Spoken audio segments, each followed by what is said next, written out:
In this video, we'll be moving our scope forward in time, from the global catastrophe of World War II to the relatively localized plight of the Vietnam War, or what many Vietnamese refer to as the American War. No country is without sin, especially in times of war, though America's involvement in South Vietnam between 1955 and 1975 remains a topic of controversy, and one particular military recruitment program stains the whole thing with pure folly. That's right, we'll be discussing McNamara's Folly, known officially as Project 100,000, in which the United States Department of Defense, spearheaded by Defense Secretary Robert McNamara, sent men that were well below the mental and physical military standards of the time off to fight and die in Vietnam.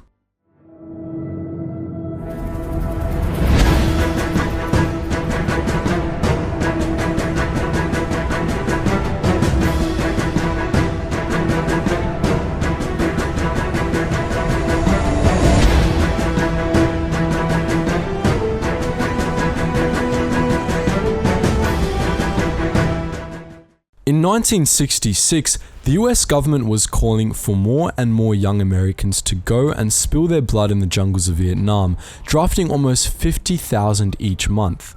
In this same year, Robert McNamara announced Project 100,000, not so much to meet the escalating requirements to keep America in Vietnam, but to spare America's poor and otherwise disadvantaged from, in his words, idleness, ignorance, and apathy, by giving them a chance to earn their fair share of America's abundance and return to civilian life with skills and aptitudes. Basically, McNamara claimed that one of the primary goals of Project 100,000 was to solve societal issues in America. The men recruited in Project 100,000 were known officially as New Standards Men and unofficially as morons. Though morons, I think, is a cruel and inaccurate generalization to make for men who previously fell short of mental or physical military standards. In Project 100,000, all but those scoring in the lowest 10% of the Armed Forces Qualification Test were accepted. To put it in perspective,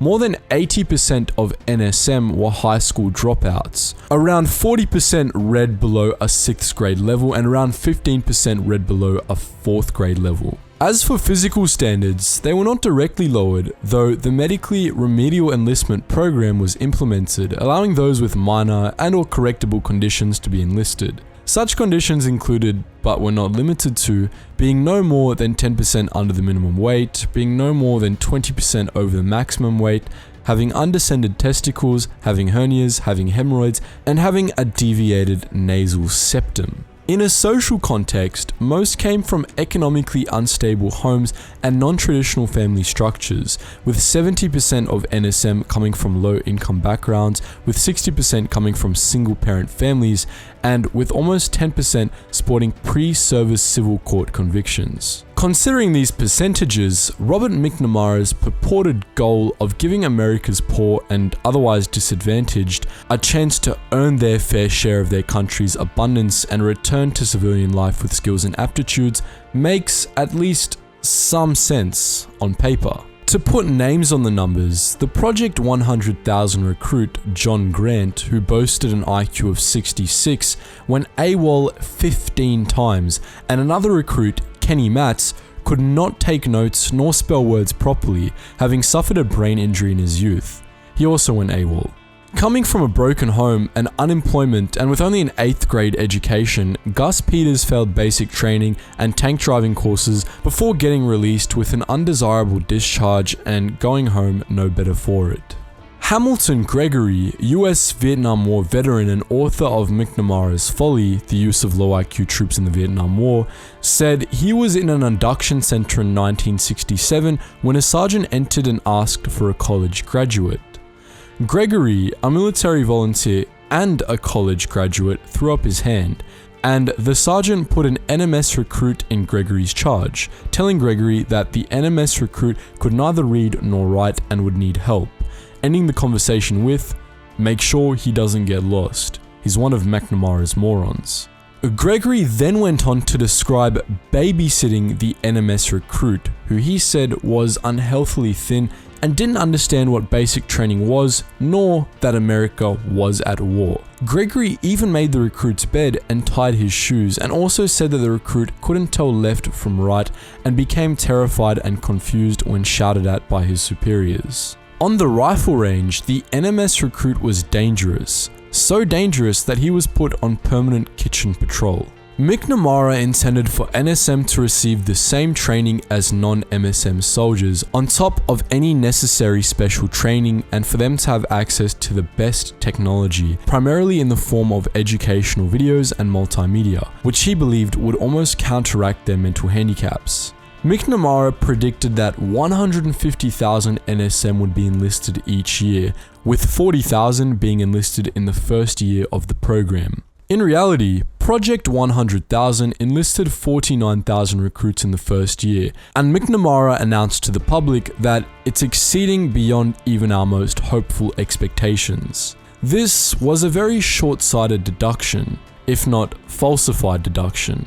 While 94.6% of NSM completed basic training compared to 97.5% of recruits in a control group, many had difficulty after basic training, particularly in remedial reading courses, though also in other courses. Training NSM not only cost both time and money, but also weighed down the other non-NSM recruits who were forced to wait while NSM recruits received extra attention. While DoD reported that NSM were making satisfactory promotion progress, and that 90% of them were receiving supervisory evaluations ranging from good to excellent, among other positive evaluations, other reports note faulty and inaccurate record keeping and other means of cheating.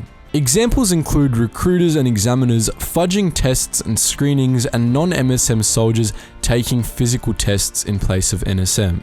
Despite the costs of training NSM, the US Army was forced to take 25% of its recruitment quota from Project 100,000, while the Marines were forced to take 18%, and the Navy and Air Force were each forced to take 15%. The most common assignments for NSM included infantry and artillery, food service, supply, motor transport, administration, equipment repair, wire communications, seamanship, combat engineering, and military police. These are all assignments which, again, giving Robert McNamara some credit, should develop skills translatable to civilian life. With that said, around 40% of NSM received combat assignments, and 37% of that 40% fought as infantry in Vietnam. Between October 1966 and December 1971, 354,000 NSM served in the US military, with more than 90% being accepted due to lower mental standards and the remainder being accepted under the MREP. Of these men, whose average age was 20, around 55% volunteered, the rest were drafted. To the American military, Project 100,000 was an absolute disaster. NSM struggled to absorb military training and were outright incompetent in combat, not only endangering other non-NSM soldiers, but also themselves, boasting 3 times the fatality rate of non-NSM soldiers. In total, just under 5,500 NSM soldiers perished in the American War, while some 20,000 were wounded and many deserted or went otherwise AWOL. To say it in another way, around 10% of NSM were killed, wounded, or dishonorably discharged in their first 18 months of service. Project 100,000 was also a failure back on American soil, as it failed to remedy the societal issue McNamara claimed it would. NSM servicemen failed to learn and or translate military skills into civilian society and or find employment, and for many, circumstances became even worse than they were before military service. Many carried physical and emotional wounds which made civilian life impossible. Others were carried home in caskets. War correspondent Joe Galloway wrote a commentary for McClatchy DC after McNamara died in his sleep in 2009. A section of the commentary read, "The young men of Project 100,000 could not be taught any more demanding job than trigger pulling, so most went straight into combat. These almost helpless young men died in action in the jungles at a rate 3 times higher than the average draftee. The good book says we must forgive those who trespass against us, but what about those who trespass against the most helpless among us? Those willing to conscript the mentally handicapped, the most innocent, and turn them into cannon fodder. In her article, Project 100,000, The Great Society's Answer to Military Manpower Needs in Vietnam, Lisa Hsiao suggests the DoD used Project 100,000 to fight the war on poverty in America and the American war in Vietnam simultaneously. She aligns with the view that the DoD was serving their own interests while operating under the guise of Project 100,000. But what do you guys think? Was Robert McNamara sincere with his intentions to spare America's poor and otherwise disadvantaged from idleness, ignorance, and apathy, or was Project 100,000 a ploy to bring more cannon fodder to the American war in Vietnam? As always, we're interested to hear your input in the comments section below. Just before you go, make sure you check out all the links in the description below as well. If you want to check out our Discord where you can chat with other history buffs, and if you want to support the channel more than you already are by watching this video, please do check out the Patreon as well. If you do decide to donate, you will get access to a special behind the scenes Discord where you can see all the inner workings of our team. Anyways guys, as always, thank you so much for watching, and I hope you learned something new.